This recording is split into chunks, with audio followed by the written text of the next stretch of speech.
नमस्कार साथियों, friends, newly mother's, families.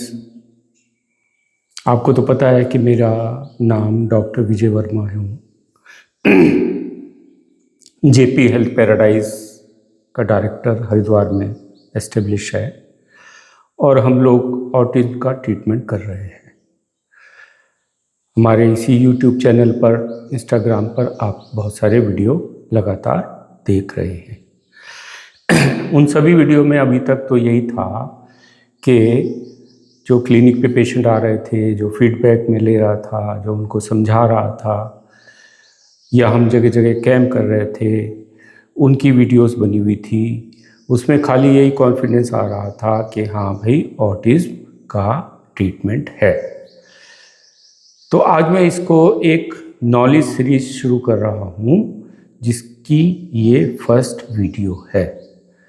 तो इस सीरीज़ की फर्स्ट वीडियो है जिसमें हम आपको ऑटिज्म के बारे में नॉलेज देने जा रहे हैं। तो हमारी ये लाइफ में ये जो यात्रा शुरू हुई ऑटिज्म की, वो कैसे हुई ये मैं बताऊँ आपको।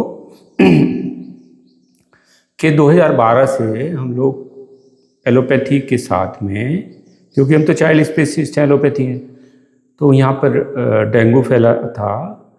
तो डेंगू में मैंने कुछ प्रयोग किए, आयुर्वेदिक डॉक्टर से सलाह मशवरा भी हुई, और उसके बाद में हमने देखा डेंगू में बहुत अच्छा ट्रीटमेंट हुआ, कोरोना में हुआ, और उसके बाद में हमने बच्चों में काम करना शुरू कर दिया। इस बीच मुझे ऑटिज्म के केस भी मिलने शुरू हो गए थे, क्योंकि ट्रीटमेंट जब कहीं नहीं होता तो कोई ना कोई कहीं से ढूंढता हुआ आता है। तो ऑटिज्म में मुझे काफ़ी अच्छा रिस्पांस मिलना शुरू हुआ और मेरे को कॉन्फिडेंस होने लगा कि भाई ये ट्रीटमेंट तो है। इसी बीच अचानक गंगा की कृपा हुई कि 2023 10 मई को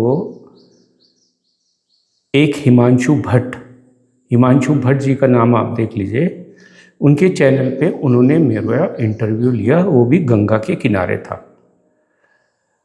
और 10 मई 2023 में ये इंटरव्यू धीरे धीरे फैलना शुरू हो गया, जिसमें लोगों को समझ लगी कि भाई ऑटिज्म का तो ट्रीटमेंट है।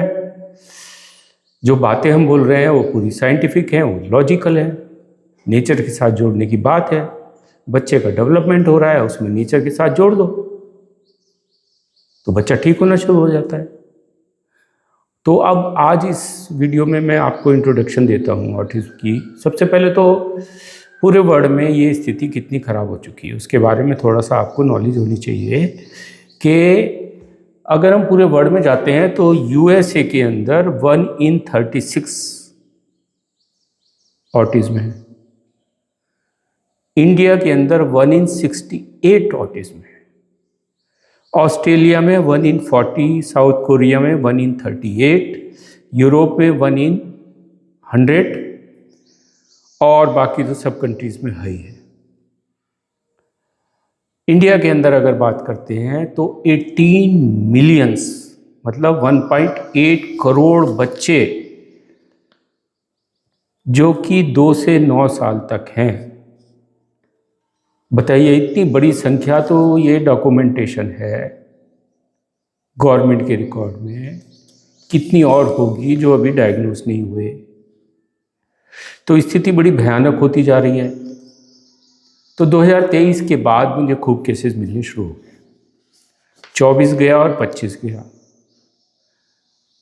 और आज आते आते अब मई चल रहा है, तो करीब 3 साल का ये एक्सपीरियंस हुआ, और 24 से हमने सबका डॉक्यूमेंटेशन शुरू कर दिया। जो अपना रिसर्च, एक प्रोटोकॉल होता है, एसओपी होता है, कंसेंट फॉर्म होता है, फीडबैक होता है, तो ये सारी रिकॉर्डिंग मेरे पास जमा होती चली गई। तो अभी हमने जब सबको देखा तो करीब 2700 केस मुझे 24 और 25 में मिले हैं, जब से हमने ये डॉक्यूमेंटेशन शुरू किया है। तो उससे पहले भी काफ़ी केस थे, और उसके बाद 26 में तो अब बहुत है। तो 2700 को आप अगर देखता हूँ मैं, तो उसमें अब मुझे फीडबैक मिल रहे हैं। कोई 6 महीने, 9 महीने, 1 साल, 1.5 साल, इवन 2 साल तक के फीडबैक मुझे मिलने शुरू हो गए। जिसमें मैं देख रहा हूँ सबके ठीक होने शुरू हो रहे हैं, बहुत सारे ठीक हो चुके हैं, बहुत सारे अभी अंडर प्रोसेस में हैं।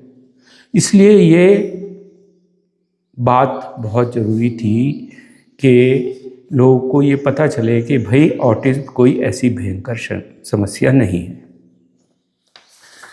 अब जब केसेस आते हैं तो उनके साथ वार्ता होती है, बात होती है, इंटरेक्शन होता है, तो पता चलता है जो मानसिक स्थिति है मदर्स की, फैमिली की, वो बहुत ख़राब है। क्योंकि जहाँ भी पूरे समाज में, डॉक्टर्स में, एलोपैथी सिस्टम में या और किसी सिस्टम में जब भी वो पेशेंट, जब भी वो मदर अपने बच्चे के एक एबनॉर्मल बिहेवियर के बारे में बोलती है, बताती है कि भाई बच्चा ना बोलना नहीं रहा, आई कांटेक्ट नहीं है, कॉन्स्टिपेशन हो रहा है, इधर उधर भागता रहता है, काटता है, तो वहाँ से मिलता है कि कोई ट्रीटमेंट तो है नहीं, थेरेपी करा लो, ये करा लो, ओटी करा लो, या फिर अगर बहुत हाइपर एक्टिव है तो सीजोडोन, रेस्पिडोन, जो कि माइंड को सुस्त करने की दवाइयाँ होती हैं। वही दवाइयाँ स्किज़ोफ्रेनिया जो पागलपन है उसमें भी दी जाती हैं। तो माइंड को सुस्त करके बच्चा का भागना दौड़ना कम करा दो तो क्या ऑटिज्म की समस्या का समाधान हो जाएगा? माइंड बना नहीं है, उसका डेवलपमेंटल फेलियर हो रहा है। ऐसे में उस बच्चे को अगर आप सिखाने की कोशिश करेंगे तो वो और ज़्यादा फ्रस्ट्रेटेड हो जाएगा। उसके अंदर वैसी डिप्रेशन चल रहा है, वो दूसरे बच्चों के साथ कंपेयर करता है, बोल नहीं पाता है। तो ये स्थिति समाज में बड़ी भयानक होती जा रही है। बीमारी बुरी तरह से फैल रही है। क्या कारण है उसका मैं अगले उसमें डिस्कस करूँगा। अभी तो आज की जो स्थिति है कि नंबर कितने हो चुके हैं, कितनी तेज़ी से फैल रही है और लोगों की मानसिक स्थिति कितनी ख़राब है। एक मदर ने तो मुझे पता चला कि उसने सुसाइड तक कर लिया है। बहुत डिप्रेशन होता है जब फैमिली क्या बच्चे में हाइपर एक्टिविटी, नहीं बोल पाना, बेचैनी रहना, भागना दौड़ना, तो सभी परिवार के सदस्यों की स्थिति बहुत ख़राब हो जाती है। ना निगलते बनता, ना उगलते बनता। आसपास के परिवार भी या समाज में या बाहर जाओ तो वो कहते हैं अरे ये तो बच्चा तुम्हारा पागल है। तो उस बच्चे को या तो इग्नोर किया जाता है या फिर उसकी बहुत ज़्यादा उसको ताड़ना, प्रताड़ना, मारना, पीटना भी खूब होता है। दिल्ली में एक पेशेंट आया, बच्चे को लेके आए। जब हमने उसकी मसाज शुरू करी तो उसकी कमर पे इतने सारे निशान थे जैसे लग रहा था कि कोड़ों से मारा हो। रेड निशान थे उसके। माँ से पूछा तो उसने बताया कि हाँ मैं क्या करूँ, मुझे गुस्सा आ जाता, मैं मारती हूँ इसको। तो बहुत हृदय विदारक और दुख वाली बात है। हमारे बच्चे जो जिस समय खेलने कूदने की उम्र है, जिसे हम देख देख के बड़े खुश होते हैं, उनकी ये स्थिति होने लगे तो आगे समाज का क्या हाल होगा। लेकिन एक रास्ता निकल के आया, एक प्रोटोकॉल निकल के आया है जो कि हाँ हम अब पूरे विश्वास के साथ में कह सकते हैं कि ऑटिज्म का इलाज है। निराश होने वाली कोई बात नहीं है, कोई मुश्किल ट्रीटमेंट नहीं है, सिंपल प्रोटोकॉल है। डाइट वगैरह चेंज करनी है, वो मैं एक एक स्टेप अगली सीरीज़ में बताता जाऊंगा। इसलिए आज की वीडियो तो हम यही ख़त्म करते हैं, जिसमें आपको ये समझना है, फाउंडेशन बनानी है कि निराशा भाव को निकालो और फ्रस्ट्रेशन को निकालो, डिप्रेशन को निकालो। बच्चे तो हमारे लिए भगवान का रूप होते हैं। बच्चे हमेशा हंसते खेलते रहते हैं। बच्चों में कभी डिप्रेशन नहीं होता है, बच्चे कभी फ्रस्ट्रेटेड नहीं होते हैं।